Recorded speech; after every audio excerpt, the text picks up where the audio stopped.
10واں پارہ۔ بسم اللہ الرحمن الرحیم۔ سورہ انفال آیت نمبر 41۔ وَاعْلَمُوا أَنَّمَا غَنِمْتُم مِّن شَيْءٍ فَأَنَّ لِلَّهِ خُمُسَهُ وَلِلرَّسُولِ وَلِذِي الْقُرْبَى وَالْيَتَامَى والمساكين وابن السبيل إن كنتم آمنتم بالله وما أنزلنا على عبدنا يوم الفرقان يوم التقى الجمعان والله على كل شيء قدير۔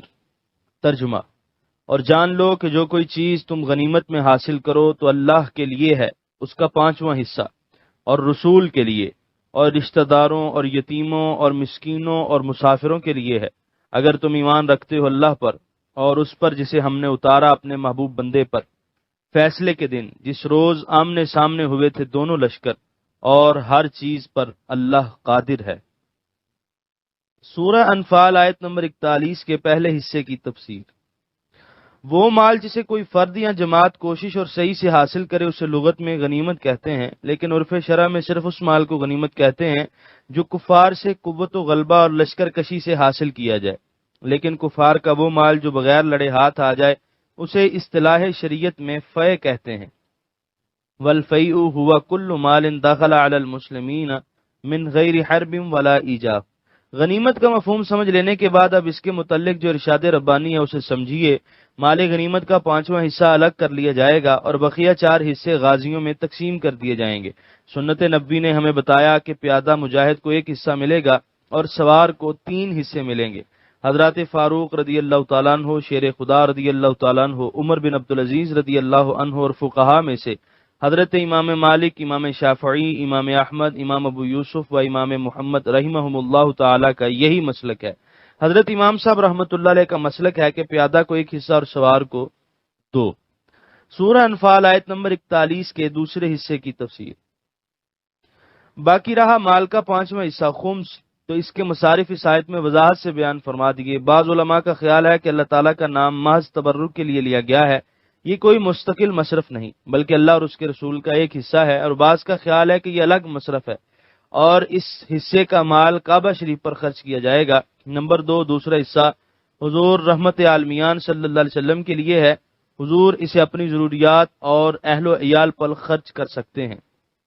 حضور علیہ الصلوۃ والسلام کی رحلت کے بعد یہ مصرف ختم ہو گیا۔ اور نمبر 3، ذی القربیٰ سے مراد حضور کریم صلی اللہ علیہ وسلم کے قریبی رشتہ دار ہیں، اور وہ بنی ہاشم اور بنی مطلب کے افراد ہیں، اور بعض کے نزدیک صرف بنی ہاشم ہیں کیونکہ ان پر صدقات حرام ہیں، اس لیے ان کی کفالت کا انتظام اس مد سے کر دیا گیا۔ حضرت شاہ ولی اللہ رحمۃ اللہ علیہ نے حجت اللہ البالغہ میں تصریح کیا کہ حضور صلی اللہ علیہ وسلم کے رشتہ داروں کا حصہ قیامت تک بحال ہے۔ رشتہ داروں کا حصہ بنی ہاشم اور بنی مطلب کو ملے گا، ان کے امیر اور فقیر، مرد اور عورت سب حقدار ہیں، اور امام وقت حسب ضرورت حصے میں کمی بیشی بھی کر سکتا ہے۔ حضرت فاروق اعظم رضی اللہ تعالیٰ عنہ اہل بیت کرام کو دوسروں سے زیادہ حصہ دیتے، اور ان میں سے اگر کوئی زیادہ ضرورت مند ہوتا، مثلا مقروض، شادی کرنے والا، تنگ دست، تو اس کی زیادہ امداد فرماتے۔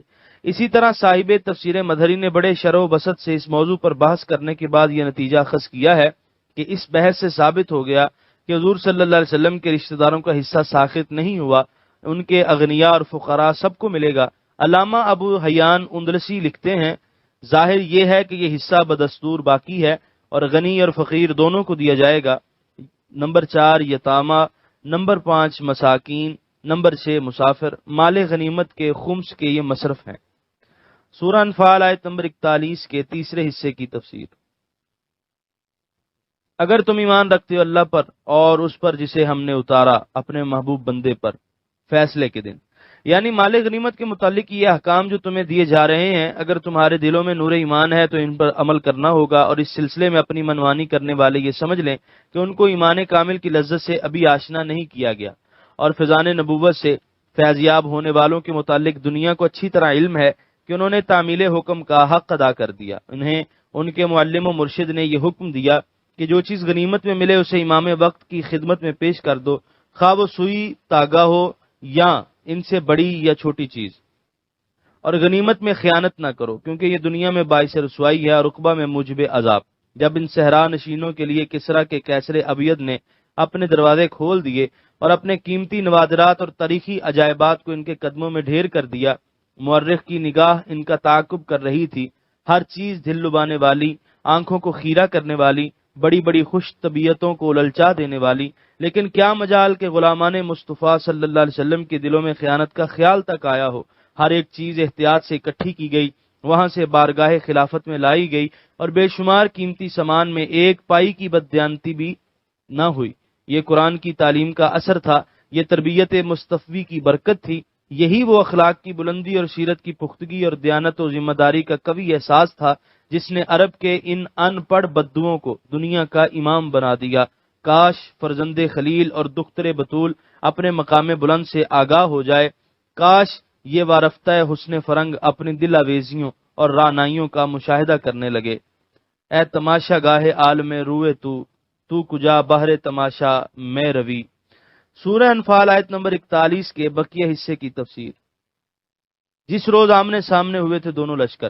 فرقان کہتے ہیں حق و باطل کے درمیان تمیز کرنے والا۔ یوم فرقان سے مراد بدر کا دن ہے، جس روز شکوک و شبہات کے سب بادل چھٹ گئے تھے اور حق اپنی پوری تابانیوں کے ساتھ جلوہ گر ہو گیا تھا۔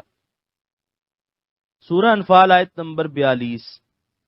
اذ انتم بالعدوة الدنيا وهم بالعدوة القصوى والركب اسفل منكم ولو تواعدتم لاختلفتم في الميعاد ولكن ليقضي الله امرا كان مفعولا ليهلك من هلك عن بينة ويحيى من حي عن بينة وإن الله لسميع عليم۔ ترجمہ: جب تم وادی کے نزدیک والے کنارے پر تھے اور وہ لشکر کفار دور والے کنارے پر تھا اور تجارتی قافلہ نیچے کی طرف تھا تم سے، اور اگر تم لڑائی کے لیے وقت مقرر کرتے تو پیچھے رہ جاتے وقت مقرر سے، لیکن یہ بلا ارادہ جنگ اس لیے تھی تاکہ کر دکھائے اللہ تعالیٰ وہ کام جو ہو کر رہنا تھا، تاکہ ہلاک ہو جسے ہلاک ہونا ہے دلیل سے، اور زندہ رہے جسے زندہ رہنا ہے دلیل سے، اور بے شک اللہ تعالیٰ خوب سننے والا جاننے والا ہے۔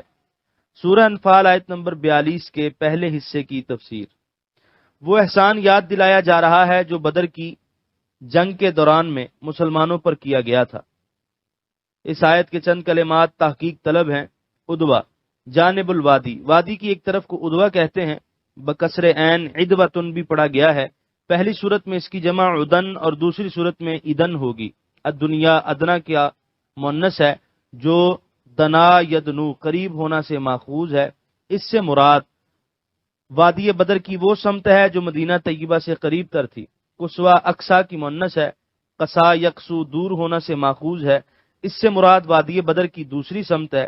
رکبن اونٹوں کا قافلہ، اس سے مراد اہل مکہ کا تجارتی کارواں ہے جو شام سے مکہ واپس آ رہا تھا۔ سورہ انفال آیت نمبر 42 کے بقیہ حصے کی تفسیر۔ اور زندہ رہے جسے زندہ رہنا ہے دلیل سے۔ جیسے پہلے بیان ہو چکا کہ مسلمان کفار سے جنگ کرنے پر مجبور ہو گئے، اللہ تعالیٰ فرماتے ہیں کہ اگر تم تیاری کر کے نکلتے تو ان کی کثرت اور اپنی قلت کو ملاحظہ کر کے ہمت ہار بیٹھتے اور میدان جنگ سے کترا کر نکل جاتے، لیکن چونکہ مشیت ربانی یہ تھی کہ حق کا بول بالا اور باطل کا منہ کالا ہو، اس لیے حالات ایسے پیدا کر دیے گئے کہ جنگ کے بغیر کوئی چارہ کار ہی نہ رہا۔ اس طرح اللہ تعالیٰ کی مرضی پوری ہو کر رہی۔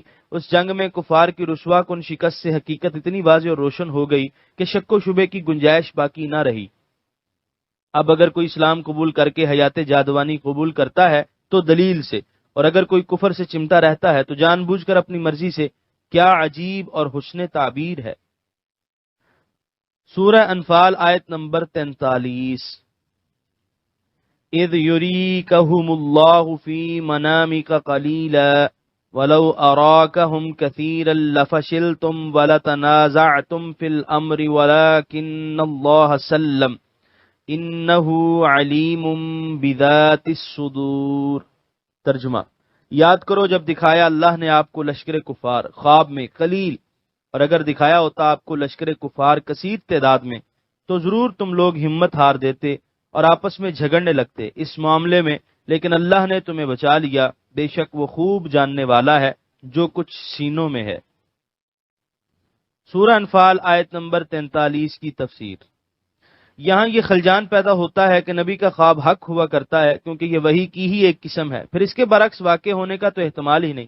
اگر خواب میں کلیل دیکھا تھا اور واقع میں ان کا کثیر ہونا خواب کی تکذیب نہیں تو اور کیا ہے؟ اس کا جواب یہ دیا گیا ہے کہ خواب میں کلیل دکھانے کا مطلب یہ تھا کہ ان کی تعداد خواہ کچھ ہو لیکن وہ قلیل تعداد کی طرح ضعیف اور کمزور ہوں گے، اور خواب کا یہی مطلب صحابہ اکرام نے سمجھا تھا۔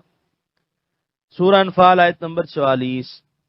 وَإِذْ يُرِيكُمُوهُمْ إِذِ الْتَقَيْتُمْ فِي أَعْيُنِكُمْ قَلِيلًا وَيُقَلِّلُكُمْ فِي أَعْيُنِهِمْ لِيَقْضِيَ اللَّهُ أَمْرًا كَانَ مَفْعُولًا وَإِلَى اللَّهِ تُرْجَعُ الْأُمُورُ۔